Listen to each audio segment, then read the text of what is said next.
As one of the most successful teams historically, and having one of the world's best hunter playing for them, nobody could have imagined the awful performance FPX.ZQ had pulled in the COA qualifiers. Not only making them one of the only 4 professional teams to miss out on the actual global tournament, but also arguably the worst performing pro survivor team this year. But what exactly is the reason behind the downfall of this once Chinese powerhouse? Welcome to another episode of the Competitive Deep Dive. If you ask me to summarize their problems with one word, my word will be rotations. Note that I'm not talking about their in-game rotations here. I'm talking about their player rotations, as in who gets to play the games and who gets left on the benches. In the 4 matches of COA qualifiers they have played in, they have tried 3 different player combinations. So aside from their star player San S and their kiter player Stian, the remaining 2 members were very heavily rotated between other players. Some people may not understand. Why is that a problem? Isn't it good to have other players to compete for a starting spot, so whoever is better gets to play? Well, you must be aware, you can't just blindly rotate any players. Usually, there are 2 purposes to player rotations. The first one is to achieve better character pool depth, such as the rotations between Kakiri and Kakaka for Axes, and since we're mainly talking about the survivors here, MRC's rotations between Love Left and Quanke in 2024 Fall IVL is also for this purpose. The other purpose is rotating for form adjustments, which we are starting to see less of, but I think this is what TY is trying to do with ZQ here. And building on top of that, some teams are very suitable for rotations, such as GR, MRC, Wolves, and Zeta Division. This is because every survivor player on the team is very clear with their roles on the team, as well as having the set team captain, so a new player can just listen to the captain to know what they need to do. And with that, there are certain teams that just aren't very suitable for rotations. The first example is GG. During the latest IVL season, there was a period when they really did not have the best time because PP Shao was not in his best form, and the CN media was really exploding, asking the coach why not rotate him with Violet. The reason behind that is probably because BH has coached the GG survivors into a communication style which I will call, quote, shared brain, meaning the 3 veteran players can all make similar decisions without much communication. So most of communications would be directed towards the newer player, making them have extremely efficient communications in-game.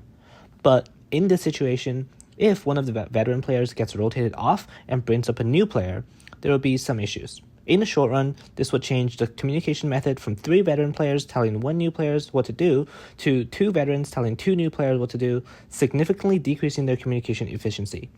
And in the long run, let's say PP Shah readjusted his form and returns, and after a while of not playing together, the other teammates might have developed new game understandings in the shared brain system, which PP Shah does not have because he wasn't playing. And that could cause a team to have to go through another period where they need to get used to each other again, which would really suck in a professional league. So as of now, having a veteran player not being in their best form is a problem that GG has to find a solution to. And moving on, the second team that is not really suitable for rotations is ZQ. There are 2 reasons to why that is.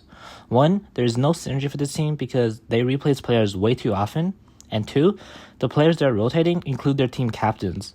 And due to these 2 reasons, ZQ faced problems from 2 directions. First, we have training problems. Choosing 4 top players won't exactly make you a top team. Well, at least not automatically. That's because different players are, well, they're different. This includes personality, habits, style, thinking method, etc. So to put it in the way people usually say it, chemistry. But the thing is, it's very difficult to find a player and just put them in whatever tactic the team is using. Why is it important to let the survivors form and rank in early season? Why is it important to do team trainings? Well, because that allows the players to know each other better, so they can work better as a team. But for ZQ, even if we disregard the fact that they literally switch up their players every single season, having 3 different combinations for 4 COA qualifier matches means they switch up the players that have finally trained together for 1 season and decide to switch again after another 2 weeks. Like, if this is the case, how do you expect players to be able to work together as a team? How are they going to train effectively? Well, I don't think they can. Some people might be thinking, isn't it normal to switch up the players though? Like, teams should always look to get better players, right? Well, you'd be right. but only if the team has a solid base already. Let's say you have a house and you want to make it taller.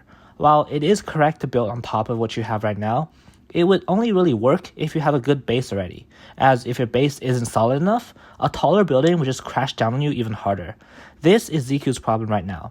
They kept on trying to make their building taller, but they didn't realize that their base just isn't good enough to begin with. The second problem they have is their team captain. Why are the survivor captains so important to a team? Because they are the person that brings all the tactics with them. It doesn't necessarily mean they play the most important characters in-game. What I mean is that the kiter would have to kite using the route the captain provides, the harasser would have to harass using the method the captain provides, and the support would have to, support based on what the captain says. But interestingly, the captain for ZQ can be rotated. Well, I'm not saying it's wrong or it can be done, but doing that would also cause some issues. So first we have team style. The style is not really related to skills, it's just how people make choices. For example, amongst the top doctors in the world, there will be some who smoke and some who don't smoke. They pretty much all share the same knowledge on smoking, but they have made different choices regarding whether to smoke or not. And the same applies for team captains. For example, in this match right here, one captain might say, "It's fine, just decode, just die in a corner if she teleports on you," while another might say, "Stop decoding for now and hide. Let's play safe." In situations like these, rotating team captains too much might cause the other players to be not used to tactics and eventually not doing what the team captain is saying. And next, we have the team captains in the quote-unquote hierarchy.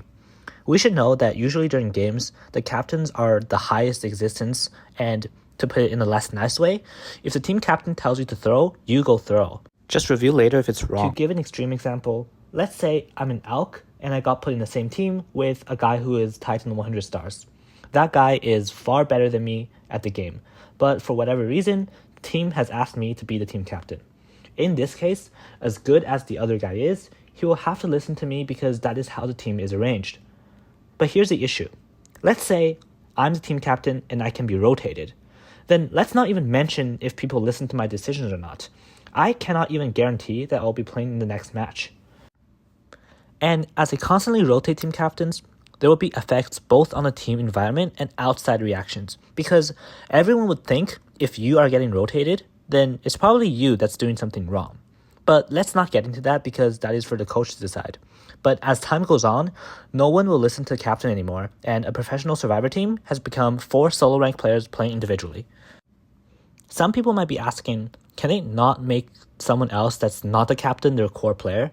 Like, with a very good harasser, for example, that would also make the team better, right? Well, right, but remember, star players only shine when they can shine, and for a team, it is never right to rely on one star player to carry them all the time.